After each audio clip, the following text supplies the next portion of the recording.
محترم ناظرین، حضرت نوح علیہ السلام دنیا میں چوتھے نبی اور کفار کی طرف بھیجے جانے والے پہلے رسول ہیں۔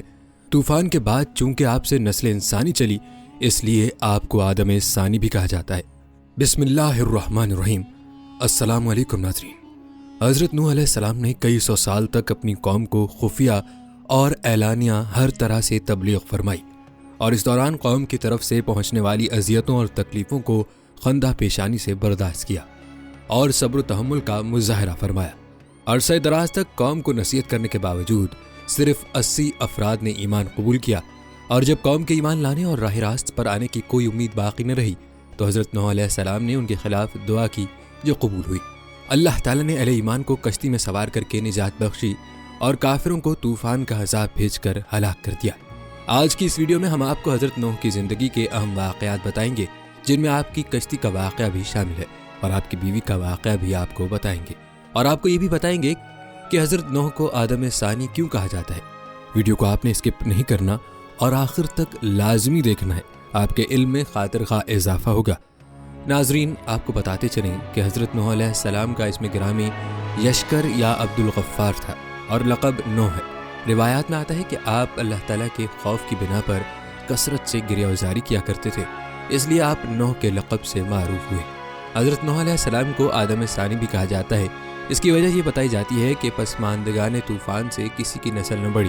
اور صرف نوح علیہ السلام کی نسل تمام دنیا میں ہے۔ ناظرین، اسی حوالے سے سورہ صفات میں ارشاد باری تعالیٰ ہے، اور ہم نے فقط انہی کی نسل کو باقی رکھنے والا بنایا۔ ناظرین، جہاں تک نوح علیہ السلام کی ولادت کی بات ہے تو ابن جریر رحمۃ اللہ علیہ کے قول کے مطابق حضرت نوح علیہ السلام کی ولادت حضرت آدم علیہ السلام کے وصال کے تقریباً 126 سال بعد ہوئی، اور وفات آدم میں تقریباً 140 برس کا فاصلہ ہے، اور صحیح ابن حبان رحمۃ اللہ علیہ کی روایت کے مطابق ان دونوں شخصیات میں 10 قرن کا فاصلہ ہے۔ جیسا کہ حضرت ابو امامہ رضی اللہ تعالیٰ عنہ سے روایت ہے کہ ایک شخص نے رسول اللہ صلی اللہ علیہ وآلہ وسلم سے عرض کیا کہ حضرت آدم علیہ السلام اور حضرت نوح علیہ السلام کے درمیان کتنا فاصلہ ہے؟ حضور نبی کریم صلی اللہ علیہ وآلہ وسلم نے فرمایا 10 قرن۔ ناظرین، یہاں اگر قرن سے مراد صدی ہو تو ان دونوں انبیاء کرام علیہ السلام کے درمیان 1000 سال کا فاصلہ ہوگا، اور اگر قرن سے مراد نسل ہو تو اس صورت میں ان کے درمیان ہزاروں سال کا فاصلہ ہوگا، کیونکہ حضرت نوح علیہ السلام سے پہلے لوگ صدیوں تک زندہ رہتے تھے۔ ناظرین، روایات بتاتی ہیں کہ حضرت نوح علیہ السلام صائم الدہر تھے، جیسا کہ حضرت عبداللہ بن عمر رضی اللہ تعالیٰ عنہما سے روایت ہے کہ حضور نبی کریم صلی اللہ علیہ وآلہ وسلم نے ارشاد فرمایا کہ حضرت نوح علیہ السلام عید الفطر اور عید الاضحیٰ کے دن کے علاوہ ہمیشہ روزہ رکھا کرتے تھے۔ ناظرین، حضرت نوح علیہ السلام کے بے شمار اوصاف قرآن و احادیث میں بیان ہوئے ہیں۔ حضرت نوح علیہ السلام اللہ تعالیٰ کے اعلیٰ درجے کے کامل ایمان والے بندوں میں سے تھے، جیسا کہ سورہ صافات میں ارشاد باری تعالیٰ ہے کہ بے شک وہ ہمارے کامل ایمان والے بندوں میں سے تھے۔ حضرت نوح علیہ السلام ہر حال میں اللہ تعالیٰ کا شکر ادا کیا کرتے تھے، جیسا کہ سورہ بنی اسرائیل میں ارشاد باری تعالیٰ ہے، اے ان لوگوں کی اولاد جنہیں ہم نے نوح علیہ السلام کے ساتھ کشتی میں اٹھا لیا تھا، بے شک نوح علیہ السلام بڑے شکر گزار بندے تھے۔ ناظرین، اس آیت کی تفسیر میں علامہ علی بن محمد المعروف خازن رحمۃ اللہ علیہ فرماتے ہیں کہ حضرت نوح علیہ السلام کو بطور خاص شکر گزار بندہ فرمانے کی وجہ یہ ہے کہ آپ جب بھی کوئی چیز کھاتے پیتے یا لباس پہنتے تو اللہ تعالیٰ کی حمد کرتے اور اس کا شکر بجا لاتے تھے۔ اللہ تعالیٰ نے حضرت نوح علیہ السلام کو صرف شاکر یعنی شکر گزار ہی نہیں بلکہ شکورن یعنی دائمی شکر کرنے والا قرار دیا ہے، اور پھر شکر جیسے زبان سے ہوتا ہے اسی طرح دل اور اعضاء سے بھی ہوتا ہے۔ تو حضرت نوح علیہ السلام کے قلب مبارک کا شکر کس قدر تھا، اس کی عظمت کا تو ہم تصور بھی نہیں کر سکتے، اور اعضاء مبارکہ سے کیسے شکر ادا کرتے تھے وہ بھی ہمارے عقل سے ماورا ہے۔ ناظرین، اگر بات کی جائے حضرت نوح علیہ السلام پر اللہ تعالیٰ کے انعامات کی تو اللہ تعالیٰ نے حضرت نوح علیہ السلام پر بہت سے انعامات فرمائے، جن میں ایک انعام یہ ہے کہ صرف آپ کی اولاد کو باقی رکھا، جیسا کہ سورہ صافات پہ ارشاد باری تعالیٰ ہے،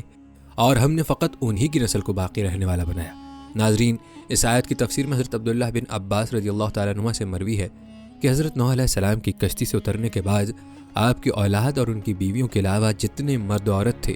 سبھی آگے نسل چلائے بغیر فوت ہو گئے، اور آپ علیہ السلام کی اولاد سے دنیا کی نسلیں چلیں۔ اسی طرح حضرت سمرہ رضی اللہ تعالیٰ عنہ سے روایت ہے کہ حضور نبی کریم صلی اللہ علیہ وآلہ وسلم نے ارشاد فرمایا کہ عرب والے سام کی اولاد سے ہیں، حبشی حام کی نسل سے ہیں، اور رومی یافس کی اولاد سے ہیں۔ ناظرین، حضرت نوح علیہ السلام پر اللہ تعالیٰ کا ایک اور انعام یہ ہے کہ نبوت اور کتاب آپ کی اولاد میں رکھی گئی، اور آپ کے بعد جتنے نبی اور رسول دنیا میں مبعوث ہوئے سب آپ کی اولاد میں سے تھے۔ اور تمام آسمانی کتابیں بھی آپ کی اولاد میں سے مخصوص ہستیوں پر نازل ہوئیں، جیسا کہ سورۃ الحدید میں ارشاد باری تعالیٰ ہے کہ اور بے شک ہم نے نوح اور ابراہیم علیہ السلام کو بھیجا اور ہم نے دونوں کی اولاد میں رسالت اور کتاب مقرر فرما دی، تو ان میں سے بعض ہدایت یافتہ ہیں اور ان میں سے اکثر لوگ نافرمان ہیں۔ ناظرین، بیان کی گئی آیت میں 2 رسولوں کا ذکر خیر ہے۔ اس کی تفصیل یہ ہے کہ حضرت ابراہیم علیہ السلام کے بعد حضور نبی کریم صلی اللہ علیہ وآلہ وسلم تک جتنے انبیاء اور رسول علیہ السلام تشریف لائے سب حضرت نوح علیہ السلام کی اولاد میں سے تھے، اور حضرت ابراہیم علیہ السلام بذات خود حضرت نوح علیہ السلام کی نسل مبارک سے ہیں، اور یوں کتاب اولا حضرت نوح علیہ السلام اور ثانیاً حضرت ابراہیم علیہ السلام کی اولاد سے ہوئی۔ اس کے علاوہ حضرت نوح علیہ السلام پر اللہ تعالیٰ کا ایک انعام یہ بھی ہے کہ بعد والوں میں آپ کا ذکر جمیل باقی رکھا گیا۔ اس حوالے سے سورہ صافات میں ارشاد باری تعالیٰ ہے اور پیچھے آنے والوں یعنی انبیاء و امم میں ہم نے ان کا ذکر خیر باقی رکھا۔ ناظرین، یہاں بعد والوں سے حضرت نوح علیہ السلام کے بعد والے انبیاء کرام علیہ السلام اور ان کی امت مراد ہے،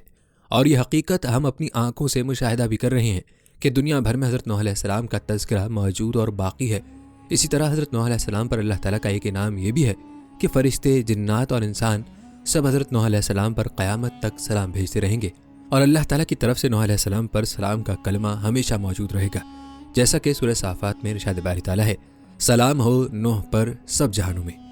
ناظرین، یہ تھا تذکرہ حضرت نوح علیہ السلام پر اللہ تعالیٰ کے چند انعامات کا، جن کا ذکر قرآن پاک میں بھی موجود ہے۔ اب بات کرتے ہیں حضرت نوح علیہ السلام کی دعوت و تبلیغ کی، جس کے بارے میں ہم سنتے رہتے ہیں کہ آپ نے 950 سال تک اپنی قوم کو تبلیغ کی۔ ناظرین، روایات بتاتی ہیں کہ حضرت ادریس علیہ السلام کے آسمانوں پر اٹھائے جانے کے بعد دنیا میں رفتہ رفتہ بت پرستی کی وبا عام ہو گئی، اور لوگوں نے دیگر بتوں کے ساتھ ساتھ ود، سوا، یغوث، یعوق اور نصر کے ناموں سے موسوم بتوں کی پوجا شروع کر دی۔ یہ 5 بت ان کے نزدیک دوسروں سے زیادہ عظمت والے تھے، اور اسی وجہ سے قرآن کریم میں بھی ان کی انہی 5 بتوں کا ذکر کیا گیا ہے۔ بتوں کا پس منظر بیان کرتے ہوئے حضرت عبداللہ بن عباس رضی اللہ تعالیٰ عنہما روایت کرتے ہیں کہ یہ ود، سوا، یغوث، یعوق، نصر حضرت نوح علیہ السلام کی قوم کے نیک آدمیوں کے نام ہیں۔ جب وہ وفات پا گئے تو شیطان نے ان کے دلوں میں یہ بات ڈالی کہ جن جگہوں پر وہ اللہ والے بیٹھا کرتے تھے وہاں ان کے مجسمے بنا کر رکھ دو، اور ان بتوں کے نام بھی ان نیک لوگوں کے نام پر ہی رکھ دو۔ لوگوں نے عقیدت کے طور پر ایسا کر دیا، لیکن ان کی پوجا نہیں کرتے تھے۔ جب وہ لوگ دنیا سے چلے گئے اور علم بھی کم ہو گیا تو ان مجسموں کی پوجا ہونے لگ گئی، جبکہ حضرت محمد بن کعب قرظی رحمۃ اللہ علیہ فرماتے ہیں کہ ود اور سواہ وغیرہ حضرت آدم علیہ السلام کے بیٹوں کے نام ہیں، اور یہ بہت عبادت گزار تھے۔ جب ان میں سے ایک شخص کا انتقال ہوا تو لوگ اس پر شدید غمزدہ ہوئے۔ یہ حال دیکھ کر شیطان انسانی شکل میں ان کے پاس آیا اور کہا کہ تم اپنے ساتھی پر غمگین ہو؟ لوگوں نے جواب دیا کہ ہاں۔ شیطان نے کہا، کیا میں تمہارے لیے اس جیسی تصویر بنا دوں جسے تم عبادت کرتے وقت اپنے سامنے رکھ لینا، اور جب تم اسے دیکھو تو وہ ساتھی تمہیں یاد آ جائے اور تمہارے دل کو سکون نصیب ہو؟ لوگوں نے کہا کہ ہمیں یہ پسند نہیں کہ عبادت کے دوران ہمارے سامنے کوئی ایسی چیز ہو۔ شیطان نے کہا کہ پھر تم اسے اپنی عبادت گاہ کے آخری کونے میں رکھ دو۔ لوگوں نے کہا کہ ہاں یہ ٹھیک ہے۔ چنانچہ شیطان نے ان کے لیے تصویر بنا دی، اور جب 5 اشخاص کا انتقال ہو گیا تو شیطان نے سب کی تصویریں بنا کر ان کی عبادت گاہ کے کونے میں رکھ دی۔ پھر ایک وقت وہ آیا کہ لوگوں نے اللہ تعالیٰ کی عبادت چھوڑ کر ان تصویروں کی پوجا شروع کر دی۔ ناظرین، شیطان کے بہکاوے میں آنے کے بعد کفر و ضلالت کے اندھیروں میں گھرے ان لوگوں کی ہدایت و رہنمائی کے لیے اللہ تعالیٰ نے حضرت نوح علیہ السلام کو رسول بنا کر بھیجا۔ ایک صحیح قول کے مطابق اس وقت حضرت نوح علیہ السلام کی عمر مبارک 40 سال تھی۔ اللہ تعالیٰ نے حضرت نوح علیہ السلام کو یہ حکم فرمایا کہ وہ اپنی قوم کو عذاب الہی سے ڈرائیں کہ اگر وہ لوگ ایمان نہ لائے تو ان پر دنیا میں بھی خوفناک عذاب آئے گا اور آخرت میں بھی دردناک عذاب کا شکار ہوں گے۔ اسی حوالے سے سورہ نوح میں ارشاد باری تعالیٰ ہے، بے شک ہم نے نوح علیہ السلام کو ان کی قوم کی طرف بھیجا کہ آپ اپنی قوم کو ڈرائیں قبل اس کے کہ انہیں دردناک عذاب آ پہنچے۔ ناظرین، حضرت نوح علیہ السلام نے حکم الہی کی تعمیل میں اپنی قوم سے فرمایا کہ اے میری قوم، میں تمہیں اللہ تعالیٰ کے عذاب سے بہت واضح انداز میں خبردار کرنے اور ڈر سنانے والا ہوں، اور تمہیں کہتا ہوں کہ اللہ تعالیٰ کی وحدانیت کا اقرار کرو، شرک نہ کرو اور اللہ تعالیٰ کے غضب سے بچنے کے لیے اس کی نافرمانی سے دور رہو۔ اگر تم نے میرے احکام کی تعمیل کی اور میرے لائے ہوئے دین کی تصدیق کی تو اللہ تعالیٰ تمہارے گناہ بخش دے گا اور تمہیں عذاب سے محفوظ رکھے گا۔ اس حوالے سے سورہ نوح میں ارشاد باری تعالیٰ ہے کہ انہوں نے کہا، اے میری قوم، بے شک میں تمہیں واضح ڈر سنانے والا ہوں کہ تم اللہ کی عبادت کرو اور اس سے ڈرو اور میری اطاعت کرو۔ وہ تمہارے گناہ بخش دے گا اور تمہیں مقررہ مدت تک مہلت عطا کر دے گا۔ بے شک اللہ کی مقرر کردہ مدت جب آ جائے تو مہلت نہیں دی جاتی، کاش تم جانتے ہوتے۔ لیکن افسوس، کہ حضرت نوح علیہ السلام کی تبلیغ کے جواب میں قوم نے سرکشی کا مظاہرہ کیا، آپ کو جھوٹا قرار دیا، توحید کو ماننے اور شرک کو چھوڑنے سے انکار کر دیا، اور اس کے علاوہ دھمکی بھی دی کہ اگر آپ اپنے وعظ و نصیحت اور دین کی تبلیغ سے باز نہ آئے تو ہم آپ کو پتھر مار مار کر قتل کر دیں گے۔ اس انکار و تکذیب اور دھمکیوں کے ساتھ حضرت نوح علیہ السلام کی شان میں گستاخانہ جملے بھی کہنے لگے کہ معاذ اللہ یہ پاگل ہیں۔ گویا حضرت نوح علیہ السلام کو جسمانی، روحانی، قلبی، ذہنی اور ہر ممکن ایذا پہنچانے کی ان سرکشوں نے بھرپور کوشش کی، لیکن حضرت نوح علیہ السلام بھی انتہائی باہمت رسول تھے اور آپ نے دعوت دین کی خاطر ان تمام تکالیف کو برداشت کیا۔ اس حوالے سے قرآن کریم کی سورہ قمر میں ارشاد باری تعالیٰ ہے، ان سے پہلے قوم نوح نے بھی جھٹلایا تھا، سو انہوں نے ہمارے بندہ مرسل نوح علیہ السلام کی تکذیب کی اور کہا یہ دیوانہ ہے، اور انہیں دھمکیاں دی گئیں۔ ناظرین، یاد رہے کہ اللہ تعالیٰ نے حضور نبی کریم صلی اللہ علیہ وسلم کو اولو العزم رسولوں کی طرح صبر و برداشت کا حکم فرمایا، اور انہی باہمت رسولوں میں حضرت نوح علیہ السلام بھی شامل ہیں، جیسا کہ سورہ احقاف میں ارشاد باری تعالیٰ ہے، اے حبیب بس آپ صبر کیے جائیں جس طرح دوسرے عالی ہمت پیغمبروں نے صبر کیا تھا، اور آپ ان منکروں کے لیے طلب عذاب میں جلدی نہ فرمائیں، جس دن وہ اس عذاب آخرت کو دیکھیں گے جس کا ان سے وعدہ کیا جا رہا ہے تو خیال کریں گے گویا وہ دنیا میں دن کی ایک گھڑی کے سوا ٹھہرے ہی نہیں تھے۔ یہ اللہ کی طرف سے پیغام کا پہنچایا جانا ہے، نافرمان قوم کے سوا دیگر لوگ ہلاک نہیں کیے جائیں گے۔ البتہ ناظرین، حضرت نوح علیہ السلام قوم کے سخت ناروا سلوک کے باوجود انہیں توحید پر ایمان لانے اور عبادت الہی کی دعوت دیتے رہے۔ ایک موقع پر حضرت نوح علیہ السلام نے فرمایا کہ اے میری قوم، ایمان قبول کر کے اللہ تعالیٰ کی عبادت کرو، کیونکہ اس کے سوا کوئی اور ایسا ہے ہی نہیں کہ جس کی عبادت کی جا سکے، وہی تمہارا معبود ہے، اور جس چیز کا میں تمہیں حکم دے رہا ہوں اس میں اگر تم میری نصیحت قبول نہ کرو گے اور راہ راست پر نہ آؤ گے تو مجھے تم پر بڑے دن یعنی بروز قیامت عذاب کا خوف ہے۔ ناظرین، حضرت نوح علیہ السلام چونکہ قوم کے اجتماعی طریقے کے برخلاف چلتے ہوئے بتوں کی پوجا نہیں کرتے تھے، اور مزید یہ کہ انہوں نے قوم کو بھی اس امر سے باز رہنے اور صرف اللہ تعالیٰ کی عبادت کرنے کی دعوت دی، تو قوم کے سرداروں نے کہہ دیا کہ ہم قوم کے اجتماعی طرز عمل سے جدا راہ اختیار کرنے کے سبب ضرور آپ کو کھلی گمراہی میں دیکھ رہے ہیں۔ اور اس واقعے کو سورہ اعراف میں یوں بیان کیا گیا ہے، ان کی قوم کے سرداروں اور رئیسوں نے کہا، اے نوح، بے شک ہم تمہیں کھلی گمراہی میں مبتلا دیکھتے ہیں۔ لیکن ناظرین، حضرت نوح علیہ السلام کی شان ملاحظہ فرمائیں کہ سرداران قوم کا جہالت و سفاہت سے بھرپور جواب سن کر کمال خلق کا مظاہرہ کرتے ہوئے حضرت نوح علیہ السلام نے فرمایا کہ اے میری قوم، مجھ میں گمراہی کی کوئی بات نہیں، بلکہ میں تو اپنے رب کی طرف سے تمہاری ہدایت کے لیے رسول بنا کر بھیجا گیا ہوں۔ کیونکہ جب دنیاوی بادشاہ کسی ناتجربہ کار اور جاہل کو اپنا وزیر نہیں بناتا یا کوئی اہم عہدہ نہیں سونپتا، تو اللہ تعالیٰ جو سب بادشاہوں کا بادشاہ ہے وہ کیسے کسی کم علم کو منصب نبوت سے سرفراز فرما سکتا ہے؟ اور میں تو اپنے رب تعالیٰ کے وہ پیغامات تم تک پہنچا رہا ہوں جو اس نے مجھے دے کر بھیجا ہے، اور تمہاری بھلائی چاہتا ہوں، اور میں اللہ تعالیٰ کی طرف سے وہ باتیں جانتا ہوں جو تمہیں معلوم نہیں کہ اللہ تعالیٰ بڑی قدرت والا ہے۔ دشمنوں پر اس کی گرفت انتہائی سخت ہے، اور مجرموں پر آیا ہوا اس کا عذاب کوئی بھی ٹال نہیں سکتا۔ اور کیا تم مجھے جھٹلاتے ہو اور اس بات پر تعجب کرتے ہو کہ تمہارے پاس تمہارے رب کی طرف سے تم ہی میں سے ایک مرد کے ذریعے نصیحت آئی تاکہ وہ تمہیں کفر و گناہ کے انجام سے ڈرائے اور تم تقوی و پرہیزگاری اختیار کرو اور اس کے سبب تم پر رحم کیا جائے؟ ناظرین، حضرت نوح علیہ السلام کے اس جواب کا قرآن کریم کی سورہ اعراف میں تذکرہ یوں کیا گیا ہے، انہوں نے کہا، اے میری قوم، مجھ میں کوئی گمراہی نہیں، لیکن یہ حقیقت ہے کہ میں تمام جہانوں کے رب کی طرف سے رسول مبعوث ہوا ہوں۔ میں تمہیں اپنے رب کے پیغامات پہنچا رہا ہوں اور تمہیں نصیحت کر رہا ہوں، اور اللہ کی طرف سے وہ کچھ جانتا ہوں جو تم نہیں جانتے۔ کیا تمہیں اس بات پر تعجب ہے کہ تمہارے پاس تمہارے رب کی طرف سے تم ہی میں سے ایک مرد کی زبان پر نصیحت آئی تاکہ وہ تمہیں عذاب الہی سے ڈرائے اور تم پرہیزگار بن جاؤ؟ اور یہ اس لیے ہے کہ تم پر رحم کیا جائے۔ اسی طرح سورہ ہود میں حضرت نوح علیہ السلام کی تبلیغ کا ذکر ان الفاظ میں کیا گیا ہے، اور بے شک ہم نے نوح علیہ السلام کو ان کی قوم کی طرف بھیجا، انہوں نے ان سے کہا، میں تمہارے لیے کھلا ڈر سنانے والا بن کر آیا ہوں کہ تم اللہ کے سوا کسی کی عبادت نہ کرو، میں تم پر دردناک دن کے عذاب کی آمد کا خوف رکھتا ہوں۔ ناظرین، مفسرین کے نزدیک یہاں دردناک دن سے قیامت کا دن یا طوفان آنے کا دن مراد ہے، اور دن کو مجازی طور پر دردناک اس لیے فرمایا گیا کہ دردناک عذاب اس دن نازل ہوگا۔ ناظرین، اب تذکرہ کرتے ہیں سرداران قوم کے حضرت نوح علیہ السلام پر لگائے جانے والے 3 اعتراضات کا۔ روایات بتاتی ہیں کہ حضرت نوح علیہ السلام کی دعوت حق سن کر قوم کے کافر سرداروں نے 3 اعتراضات کر کے اپنی قوم کو یہ باور کروانے کی کوشش کی، نعوذ باللہ، آپ علیہ السلام نبی نہیں ہیں۔ حضرت نوح علیہ السلام پر پہلا اعتراض یہ تھا، آپ ہماری طرح عام بشر ہیں اور آپ کو ہم پر کوئی خاص فضیلت نہیں، اس لیے ہم کیسے مان لیں کہ آپ نبی ہیں اور آپ کی اطاعت ہم پر لازم ہے؟ نوح علیہ السلام پر دوسرا اعتراض یہ کیا، ہم دیکھ رہے ہیں کہ آپ کی پیروی جن لوگوں نے کی ہے ان کی اپنی قوم میں کوئی قدر و قیمت نہیں، اور وہ مفلس اور غریب لوگ ہیں، اور آپ پر ایمان لانے کی حرکت بھی انہوں نے کسی غور و فکر کے بغیر ہی کی ہے۔ اور حضرت نوح علیہ السلام کی قوم نے آپ پر تیسرا اعتراض یہ کیا کہ انہیں آپ کی ذات میں ایسی کوئی بات نظر نہیں آ رہی جس کی بنا پر آپ کو ان پر برتری حاصل ہو، کیونکہ آپ کے پاس نہ تو مال زیادہ ہے اور نہ ہی ریاست یعنی جائیداد اور زمینیں تھیں۔ ناظرین، سرداران قوم کے یہ اعتراضات قرآن کریم کی سورہ ہود میں ان الفاظ کے ساتھ ذکر کیے گئے ہیں۔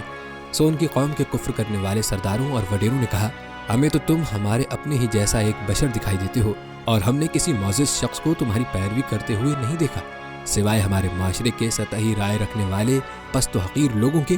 جو بے سوچے سمجھے تمہارے پیچھے لگ گئے ہیں، اور ہم تمہارے اندر اپنے اوپر کوئی فضیلت و برتری یعنی طاقت و اقتدار، مال و دولت یا تمہاری جماعت میں بڑے لوگوں کی شمولیت، الغرض ایسا کوئی نمایاں پہلو بھی نہیں دیکھتے،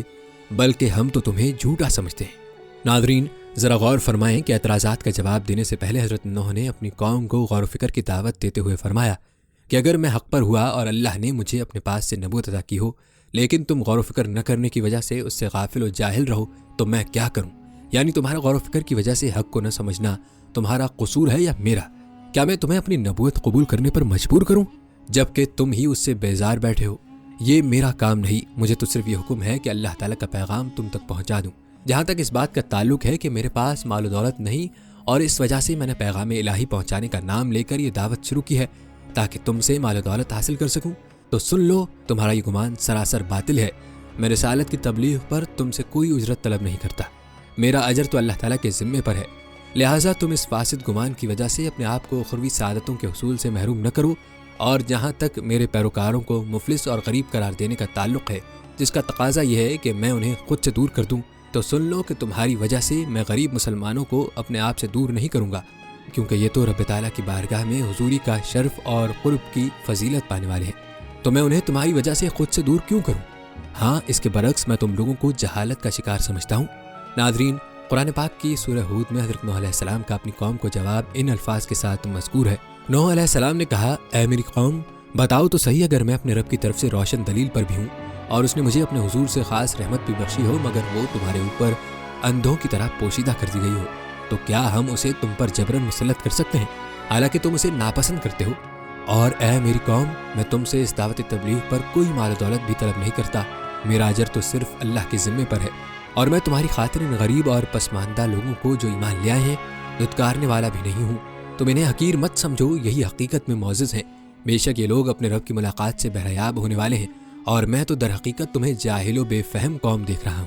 اور اے میری قوم، اگر میں ان کو دھتکار دوں تو اللہ کے غضب سے بچانے میں میری مدد کون کر سکتا ہے؟ کیا تم غور نہیں کرتے؟ ناظرین، روایات بتاتی ہیں کہ حضرت نوح علیہ السلام کا جواب سن کر کافر سرداروں نے کہا کہ اے نوح، آپ نے ہم سے بہت مباحثہ کر لیا، یہ واضح ہے کہ ہم نے آپ کی کوئی بات نہیں ماننی اور آپ بھی ہماری کوئی بات نہیں مان رہے، تو اب اگر آپ سچے ہیں تو ہم پر وہ عذاب لے آئیں جس سے آپ ہمیں ڈرا رہے ہیں۔ قرآن کریم کی سورہ ہود میں سرداران کفار کا یہ مطالبہ ان الفاظ کے ساتھ مذکور ہے۔ وہ کہنے لگے، اے نوح، بے شک تم ہم سے جھگڑ چکے، سو تم نے ہم سے بہت جھگڑا کر لیا، بس اب ہمارے پاس وہ عذاب لے آؤ جس کا تم ہم سے وعدہ کرتے ہو، اگر تم واقعی سچے ہو۔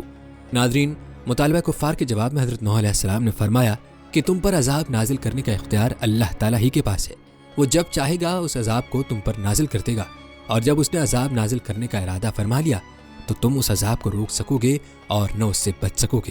اور جس دن تم پر عذاب نازل ہوا اور تم وہ عذاب دیکھ کر ایمان لائے تو اس دن میری نصیحت تمہیں کوئی فائدہ نہ دے سکے گی، کیونکہ عذاب نازل ہوتے وقت کا ایمان قبول نہیں۔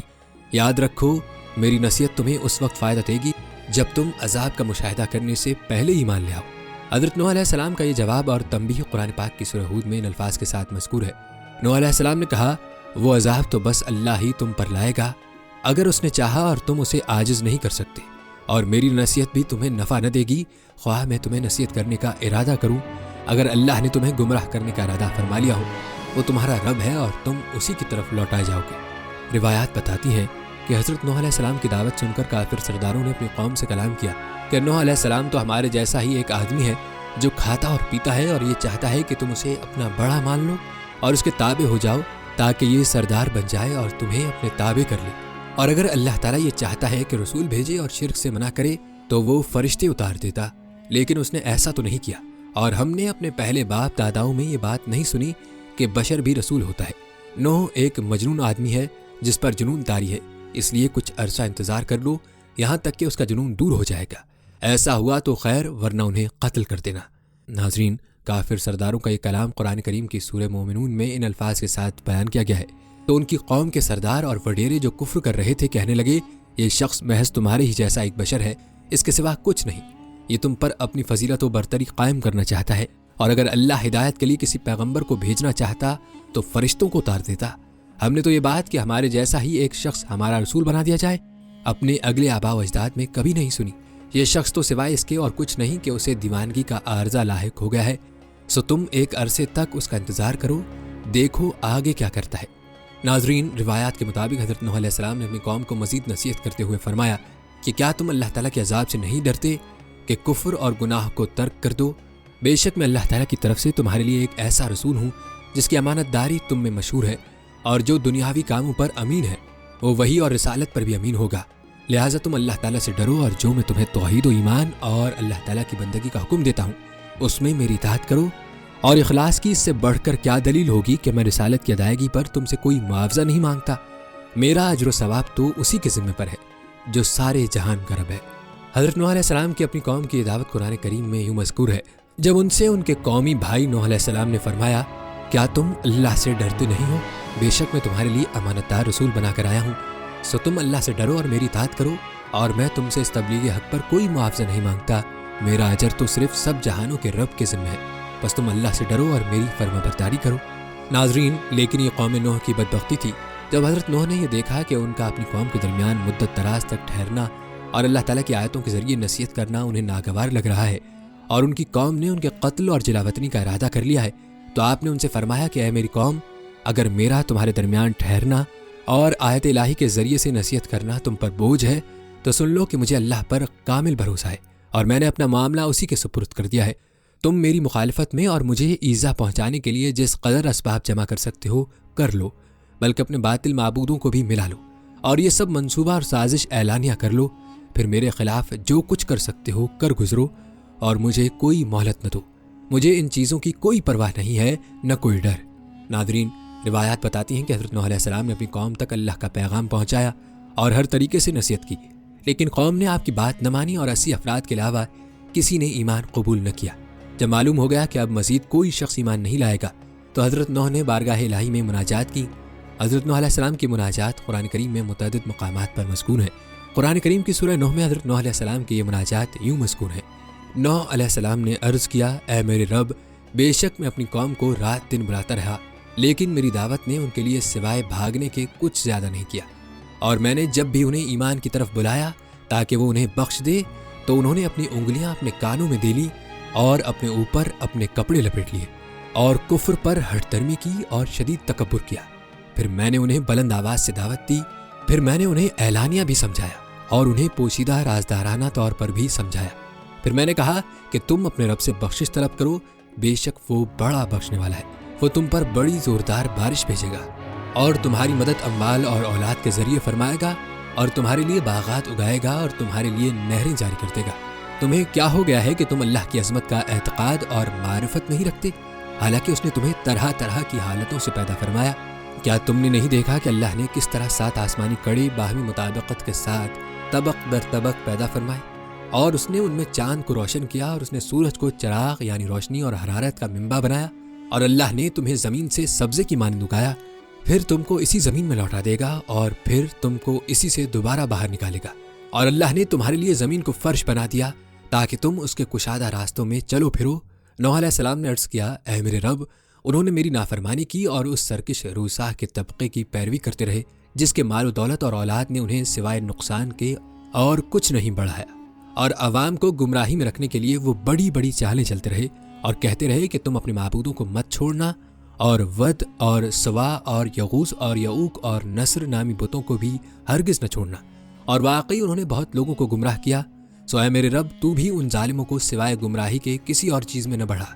ناظرین، یاد رہے کہ ان مناجات کے علاوہ قرآن کریم میں حضرت نوح علیہ السلام کے کفار کے خلاف مزید دعائیں بھی مذکور ہیں، جیسا کہ سورہ قمر میں مذکور ہے۔ سو انہوں نے اپنے رب سے دعا کی کہ میں اپنی قوم کے مظالم سے عاجز ہوں، بس تو انتقام لے۔ اسی طرح سورہ مومنون میں ہے، نوح علیہ السلام نے عرض کیا، اے میرے رب میری مدد فرما کیونکہ انہوں نے مجھے جھٹلا دیا ہے۔ اسی طرح ارشاد ہے، نوح علیہ السلام نے عرض کیا، اے میرے رب میری قوم نے مجھے جھٹلا دیا، بس تو میرے اور ان کے درمیان فیصلہ فرما دے اور مجھے اور ان مومنوں کو جو میرے ساتھ ہیں نجات دے دے۔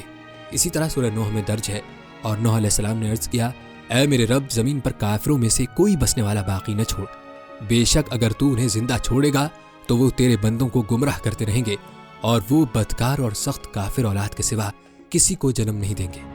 ناظرین، کافروں کے لیے مناجات کے علاوہ حضرت نوح علیہ السلام کے اہل ایمان کے لیے دعائے مغفرت کا تذکرہ بھی قرآن پاک میں موجود ہے۔ ایک موقع پر کفار کے خلاف دعا کرنے کے بعد حضرت نوح علیہ السلام نے اپنے لیے،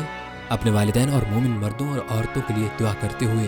اللہ تعالیٰ کی بارگاہ میں عرض کی، جسے قرآن پاک کی سورہ نوح میں یوں بیان کیا گیا ہے، اے میرے رب مجھے بخش دے اور میرے والدین کو اور ہر اس شخص کو جو مومن ہو کر میرے گھر میں داخل ہوا، اور جملہ مومن مردوں کو اور مومن عورتوں کو اور ظالموں کے لیے سوائے ہلاکت کے کچھ بھی زیادہ نہ فرما۔ ناظرین، آخر کار اللہ تعالیٰ نے حضرت نوح علیہ السلام کی دعا قبول فرمائی، انہیں اور ان کے پیروکاروں کو بڑے غم سے نجات بخشی اور جھٹلانے والوں کے خلاف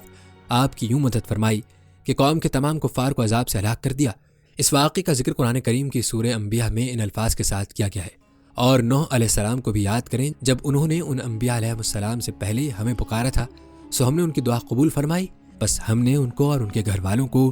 بڑے شدید غم و اندوہ سے نجات بخشی، اور ہم نے اس قوم کے اذیت ناک ماحول میں ان کی مدد فرمائی جو ہماری آیتوں کو جھٹلاتے تھے، بے شک وہ بھی بہت بری قوم تھی، سو ہم نے ان سب کو غرق کر دیا۔ ناظرین، اس آیت کی ذیل میں حضرت عبداللہ بن عباس رضی اللہ تعالیٰ عنہما فرماتے ہیں کہ اللہ تعالیٰ نے کفار کے بارے میں حضرت نوح علیہ السلام کی دعا قبول فرما لی، لہٰذا یہ نہیں ہو سکتا کہ حضرت نوح علیہ السلام نے جو دعا مسلمانوں کے بارے میں فرمائی اسے اللہ تعالیٰ قبول نہ فرمائے۔ ناظرین، اب تذکرہ کرتے ہیں قوم نوح پر عذاب الہی کا۔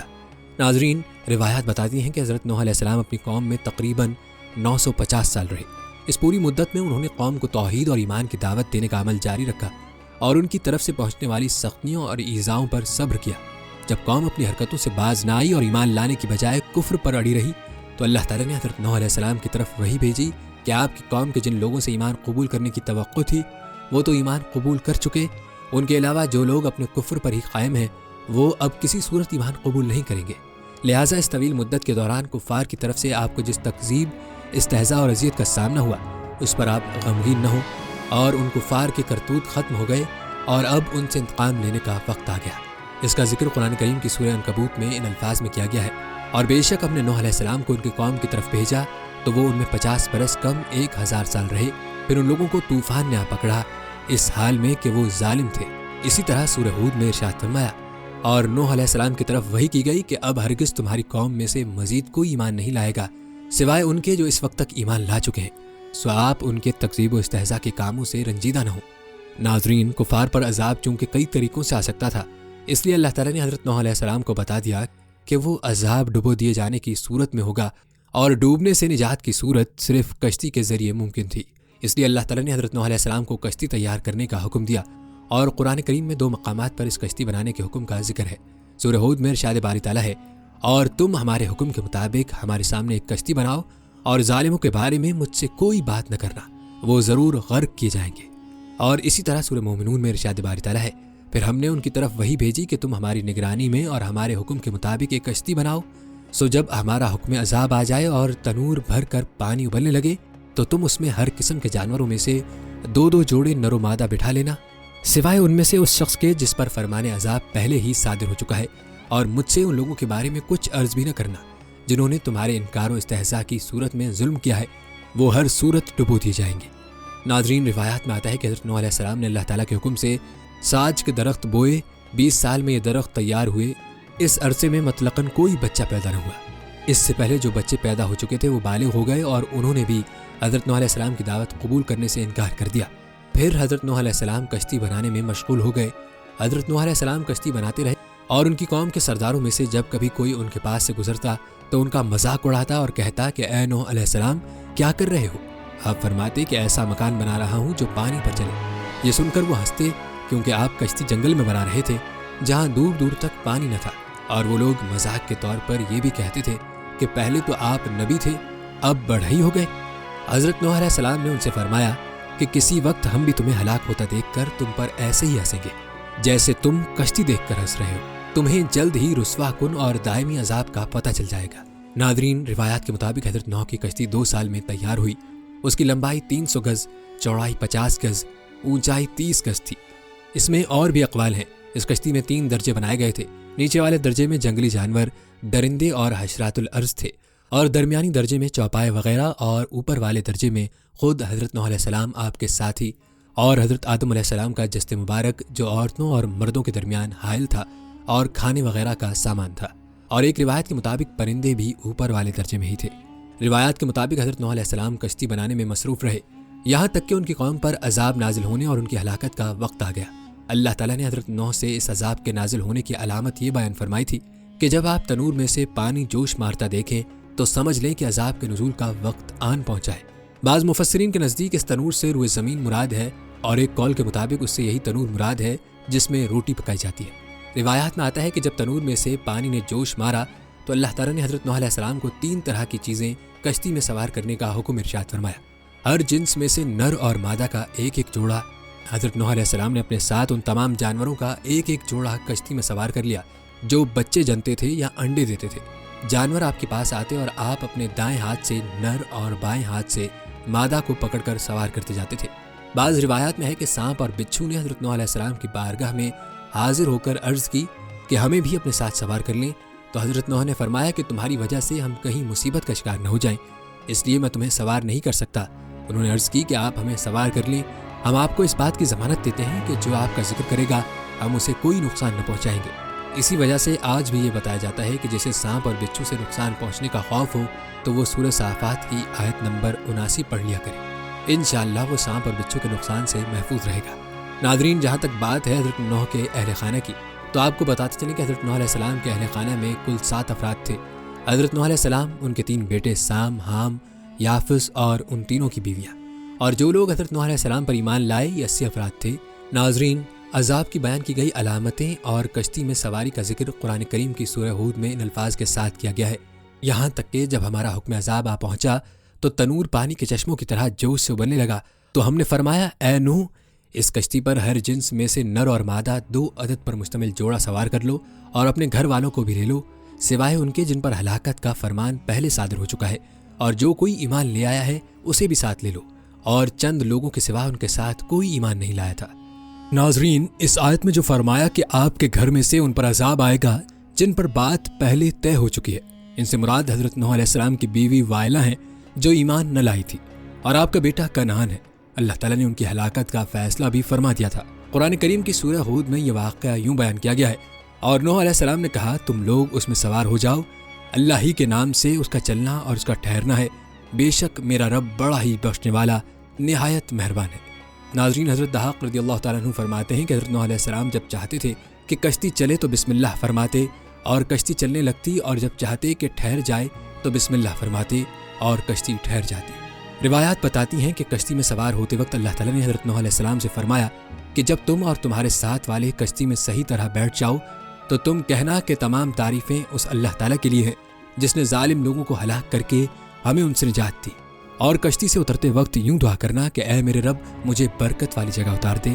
اور تو سب سے بہتر اتارنے والا ہے۔ ناظرین، جہاں تک طوفان کی شدت اور سیلابی موجوں کی کیفیت کی بات ہے تو روایات میں آتا ہے کہ جب حضرت نوح علیہ السلام کی قوم پر عذاب آیا تو آسمان سے زبردست بارش برسی، اور یہ لگاتار 40 دن اور رات برستی رہی۔ اسی دوران زمین سے بھی اس قدر پانی نکلا کہ زمین چشموں کی طرح ہو گئی، پانی پہاڑوں سے اونچا ہو گیا، یہاں تک کہ ہر چیز اس میں ڈوب گئی، اور ہوا اس شدت سے چل رہی تھی کہ اس وجہ سے پہاڑوں کی مانند اونچی لہریں بلند ہو رہی تھیں، اور انہی لہروں کے درمیان حضرت نوح علیہ السلام کی کشتی رواں دواں تھی۔ روایات کے مطابق حضرت نوح کی ایک بیوی کافرہ تھی جو اپنی قوم سے حضرت نوح علیہ السلام کے بارے میں کہتی تھی کہ وہ مجنون ہے، وہ بھی اسی طوفان میں غرق ہو گئی اور اللہ نے اسے عبرتناک مثال بنا دیا۔ ناظرین، یہ تھی ہماری آج کی ویڈیو۔ کمنٹ سیکشن میں اپنی رائے کا اظہار ضرور کریں اور بتائیں کہ آپ کو اگلی ویڈیو کون سے اسلامک ٹاپک پر دیکھنی ہے۔ ناظرین، آپ کی رائے ہمارے لیے بہت اہم ہے۔ امید کرتے ہیں کہ آپ کو ہماری ویڈیو پسند آئی ہے۔ ویڈیو کو شیئر کریں اور لائک کریں، اور ہمارے چینل کو سبسکرائب کرنا مت بھولیے گا۔ ملتے ہیں اگلی ویڈیو میں، تب تک کے لیے